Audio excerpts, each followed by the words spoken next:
So Drummond Street Services has been around for over 130 years. It's one of the things that many people don't know about us. And we do a whole range of things. So we're predominantly known for being a family counselling service, but we also have a very strong focus on queer counselling, but we also run many programs. We have a really strong youth team that do some pretty amazing work, particularly with young queer people of colour, but also with other disadvantaged groups in the community. We've got a strong community focus, and we've got a very strong focus on lifting up voices who might not be heard, and also lifting people up who might have fallen through the cracks. Counselling service at Drummond Street is a service that you can come to. It's a sliding scale for the fees, so you could basically, no one's turned away if you can't afford counselling. So you can come to us and we will work out a way for you to be seen by a counsellor. So the initial counselling is set for 6 sessions, and then a conversation will be had between you and your therapist, and you could have another additional 6 sessions added to that. So if you wanted to start counselling at Drummond Street Services or at Queerspace, the first thing to do would be to call our reception. And when the reception takes that call, they will take down your number and a little bit of information about where you're located, because we have different sites across the state of Victoria. So then once that has happened, you'll wait about a week and the intake team will give you a call back.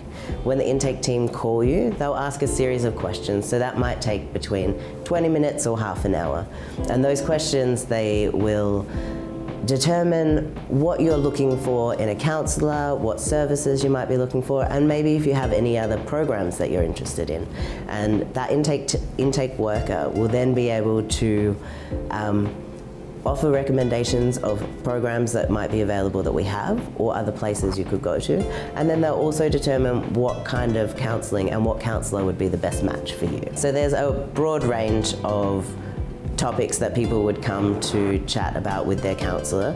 Really, it's anything that you want to explore more deeply and with someone in a space of confidence and a space of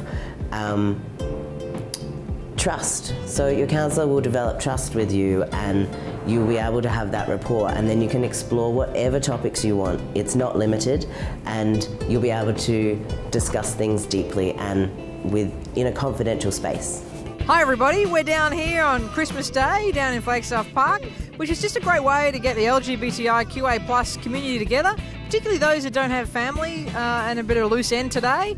We thought it was really important that the LGBTIQ community, for those who feel a little disconnected, we have many people who are from different faith, race, different communities, regional, rural, who are isolated and want to come together with their own.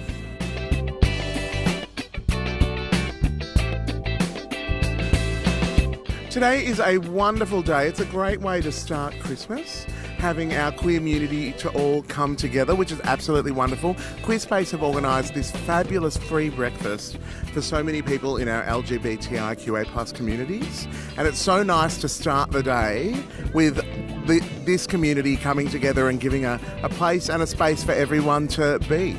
Christmas can be such a beautiful chance for us to get together as families and as communities, but for so many people in our queer communities, there isn't often a place to go for Christmas.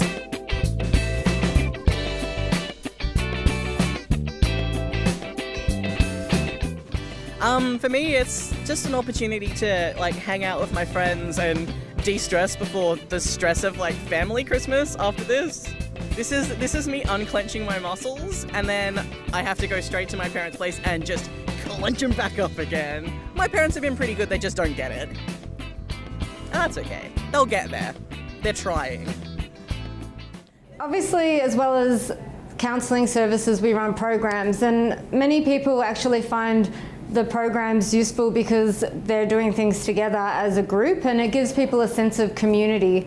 And often we've found that people have similar outcomes when they are involved in some of the programs as they do with having individual one-on-one counselling. So one of the programs that we offer here at Queerspace is called The Village. Now the Village program is for parents and caregivers and anyone who looks after a young person to attend. So what we hope to achieve in the village and what we have done over the different programs that have run, we set up a 7-week session where the parents and caregivers can come together and be led in a discussion with different practitioners from Queerspace about their experience of being a parent or caregiver for a child or young person who is trans or gender diverse. And so within this space we explore different things that might arise in that experience for the parents. So we might talk about anxieties or what needs to happen at the school, different advocating that might need to occur for that young person. And what it does is it creates a sense of safety for the young person as they go through their life, because the parents and caregivers have a space of holding where they can come and talk to.